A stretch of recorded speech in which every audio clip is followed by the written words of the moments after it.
Hello, my name is Tia Benjamin, and I'm doing my discussion on James and the Giant Peach by Ronald Dahl. I chose this book because it was one of my favorite stories growing up as a kid, also one of my favorite movies. I saw the movie before I read the book. I saw the movie when I was very little, and then I read the book when I was in middle school. So, I'm going to be talking about the criteria for evaluating modern fantasy.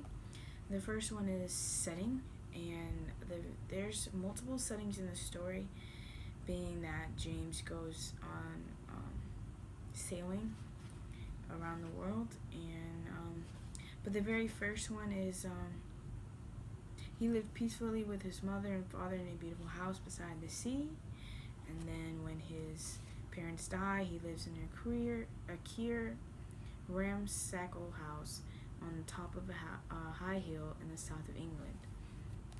So that's two of some of the settings that's in the story.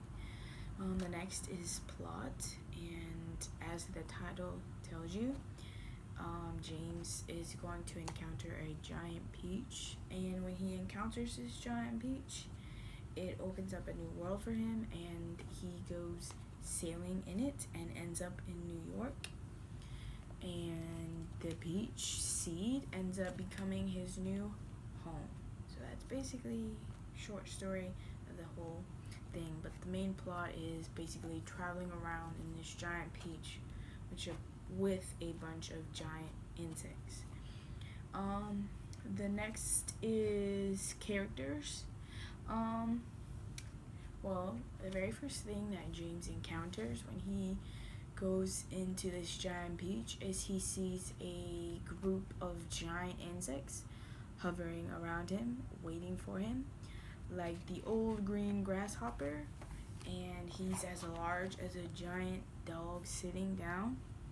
And from my perspective, I don't think I've ever seen a giant grasshopper, so I'm pretty sure that's unbelievable. And these insects act as his friends and companions, and they have real human emotions.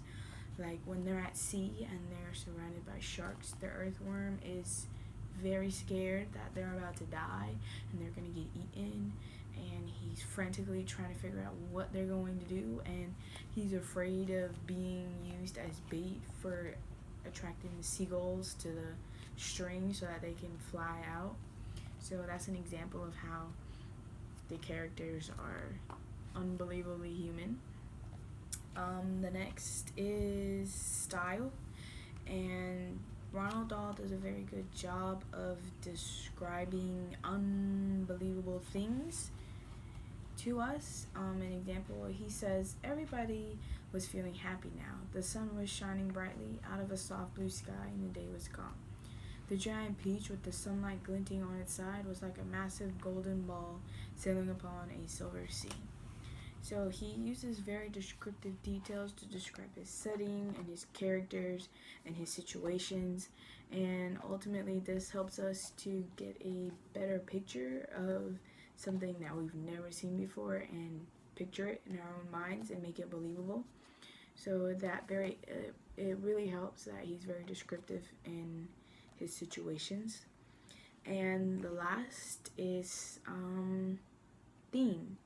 And the theme of James and the Giant Peach is basically to overcome your fears and don't let you being afraid stop you from seeing new opportunities, because if James was scared and he decided to stay with his horrible aunts, he probably would have still been living in that ramshackle house with his two horrible aunts, miserable and not getting to see the world.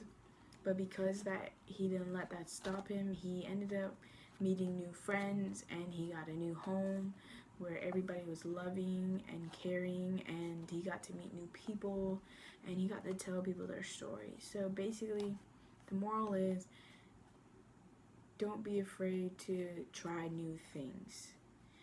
And that's pretty much my discussion, and thank you for listening.